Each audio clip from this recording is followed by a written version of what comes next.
Bismillahirrahmanirrahim. وَلْتَكُنْ مِنْكُمْ أُمَّةٌ يَدْعُونَ إِلَى الْخَيْرِ وَيَأْمُرُونَ بِالْمَعْرُوفِ وَيَنْهَوْنَ عَنِ الْمُنْكَرِ. Assalamualaikum warahmatullahi wabarakatuh.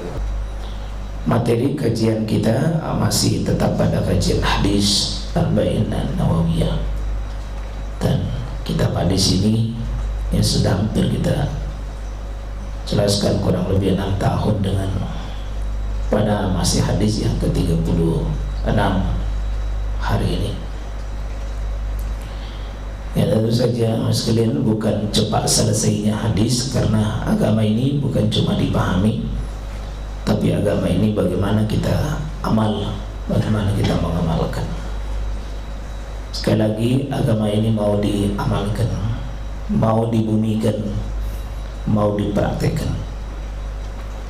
Ya, setelah kita yakin, kita ilmui, kita amalkan, dan jangan berhenti sesudah kita amalkan. Ya, ada tugas, kita dakwakan, kita ajak, kita sampaikan, kita iklankan, dan sama semua pahalanya. Ya, lalu kita bersabar dengan istiqomah, dengan sebagaimana sabar dalam mengilmui, sabar dalam mengamalkan, ya sabar juga menyampaikan, dan ada hal yang paling penting, sabar kita mendakwakan agama ini. Itulah pekerjaan kita berislam sekarang. Tidak boleh berhenti prosesnya ini. Yakin, ilmu, amal, dakwah, dan sabar atau istiqomah. Salah satunya tidak jalan, macet kita punya agama. Coba kalau kita tidak yakin, runtuh semua yang di belakangnya. Yakin tapi tidak berilmu, ya susah juga.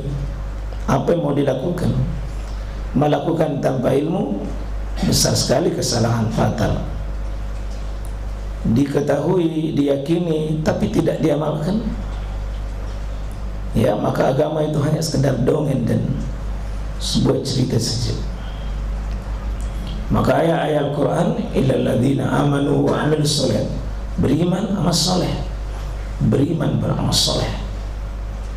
Nah, diamalkan juga masih butuh kesabaran.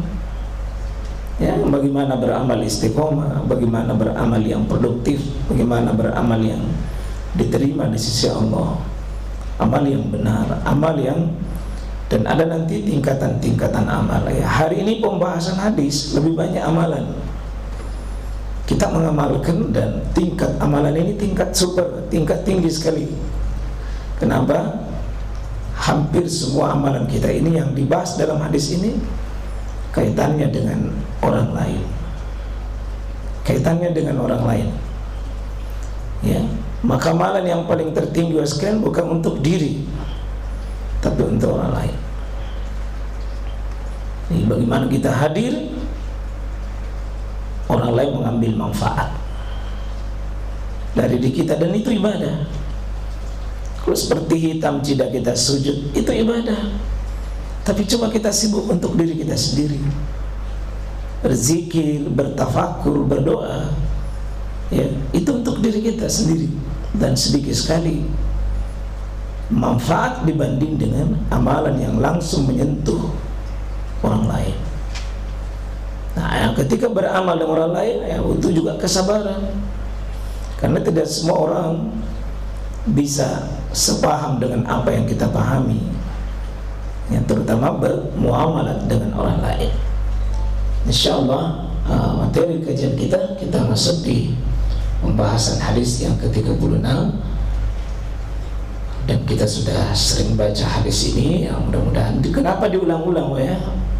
Allah sendiri itu kadang mengulang-ulang ayat, mengulang-ulang, Nabi sering mengulang redaksi-redaksi hadis. Ya, dan inilah yang dipilih oleh Imam An-Nawawi setelah dia seleksi sekian ratus ribu hadis. Kemudian dia kumpulkan menjadi sisa 42 sebagai hadis-hadis majmu'ah, hadis-hadis yang dikumpul, yang sifatnya pilihan.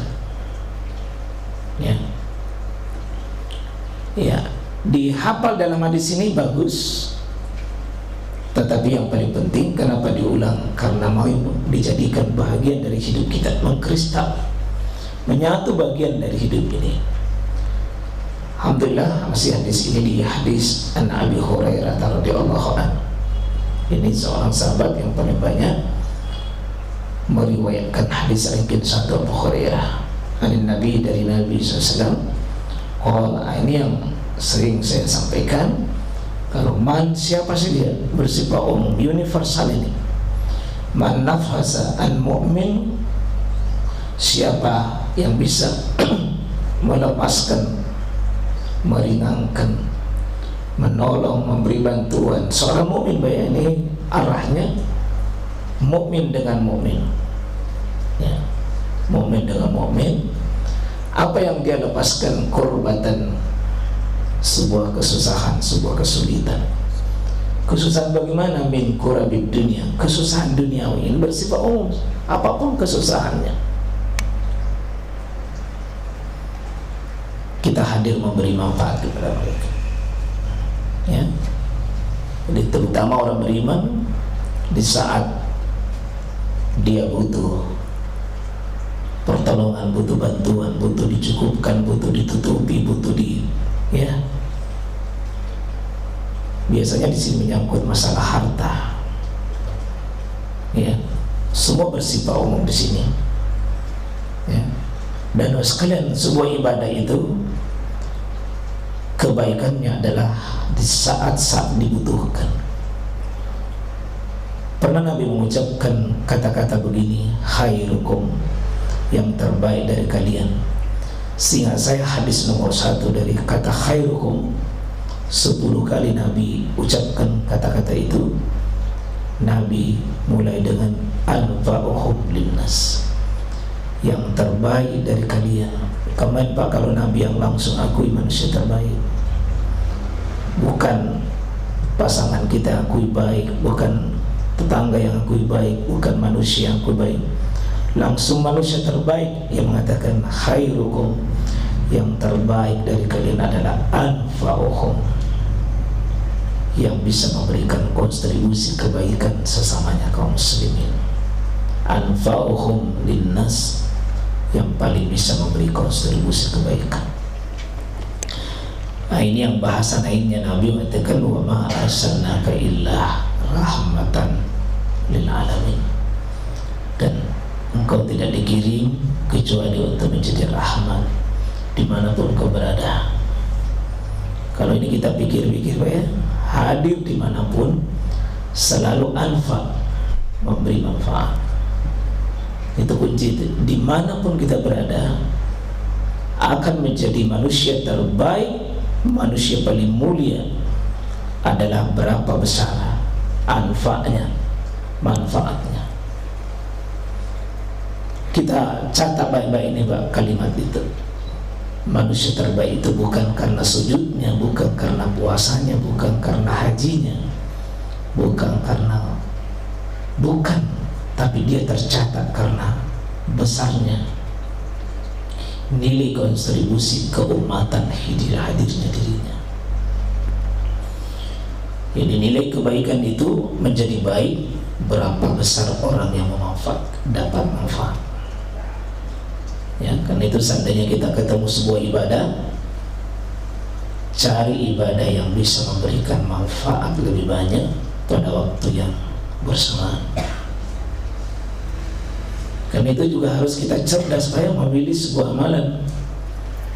Kalau ada amalan bertemu dengan amalan lain dan harus dipilih salah satunya, pilih amalan yang bisa memberikan kebaikan lebih banyak. Ya, hari Senin yang lalu